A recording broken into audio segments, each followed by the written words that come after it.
Hello guys, আসসালামু আলাইকুম। সবাই কেমন আছেন? আশা করি ভালো আছেন। এটা কলমি শাক এবং শীতল দিয়ে রান্না করা হয়েছে। তো অনেক কিছুই দিছি, তো ডাউলও আছে এর ভিতরে। তো অনেকে আর কি মিহিন করে না, আমি মিহিন করে ফেলছি, পুরো ডাউলের মতন করে ফেলছি। আমার খুলনার মানুষ হয়তো এটা দেখে বলবে যে এটা আবার কি রান্না, এটা আবার কেমন, কলমি শাক কি এভাবে কেউ রান্না করে? বাট খুলনার উদ্দেশ্য করে বলতেছি, এভাবে খেয়ে দেখো, এত ভালো লাগে, এত ভালো লাগে, বোঝাতে পারবো না। তো যাই হোক, আমি আমার শ্বশুরবাড়ি থেকে এই রান্নাটা খেয়েছি, মেজো ভাবি করে খাওয়াইছে।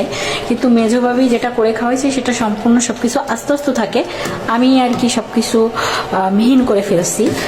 তো দেখা যাক। তো অনেক মজা হয়েছে, আমি খেয়ে দেখেছি। তো আপনারা সবাই ট্রাই করে দেখতে পারেন। আল্লাহ হাফেজ, ভালো থাকবেন।